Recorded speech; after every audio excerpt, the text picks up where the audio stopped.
Joey, may bisita ka.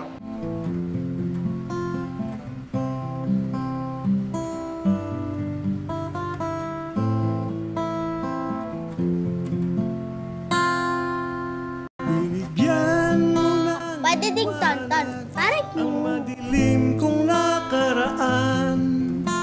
Binigyan mo ng pag-asa mga pangarap kong nawala. Alagaan niyo rin po ang sarili niyo, Mang Joey.